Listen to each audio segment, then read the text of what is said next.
In the first game, you had a lot of things that happened in the Kingdom of Temeria.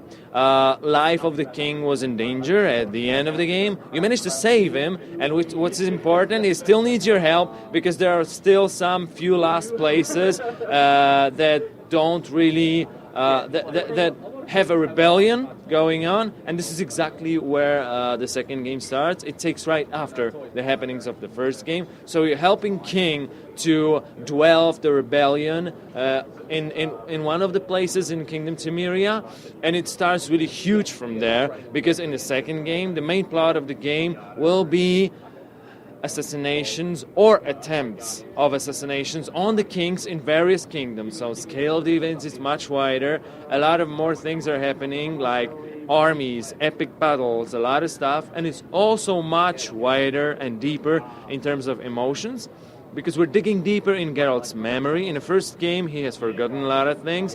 In the second one, we think it's time for his memory to get back to him. Some of the people you have met in the first game will still be there in the second one. For example, Sorceress Triss. You will see Dandelion, the Bard, Dwarf Zoltan, a lot of people. But of course, there are still new characters that we have thought about and introduced in the second game. There's Vernon Roach that you might have seen throughout our presentations. There are a lot of things, elves and dwarves, a lot of people telling the story.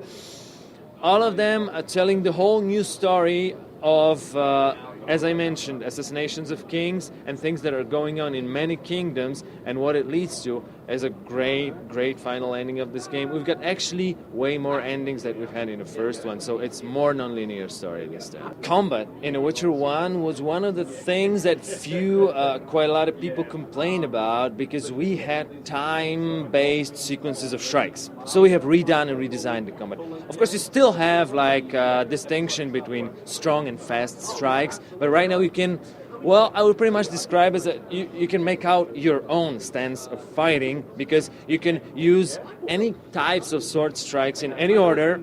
Additionally, you can throw in a magical sign in between strikes of your sword, and you can switch opponents at any order, so pretty much have endless possibilities. You can plan out your combat and perform a very insane stun combo.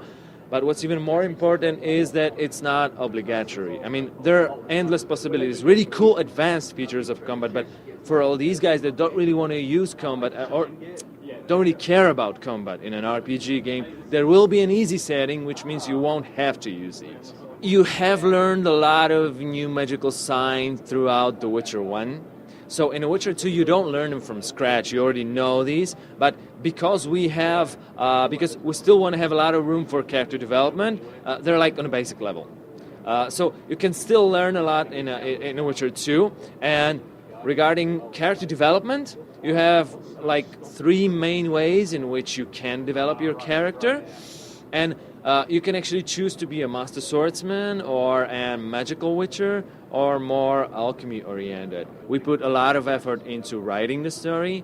By rewriting the engine, we definitely want to have tons, bazillions of new possibilities to tell it, to show it to the players, to introduce threats, plots, characters, and definitely the story of The Witcher 2 is going to be its main value. The release date of The Witcher 2 Assassins of Kings is Q1 2011. It's coming out on PC, but we definitely would like to do a console version of The Witcher 2, but when we will have anything ready to announce, we'll drop to E4 and tell you.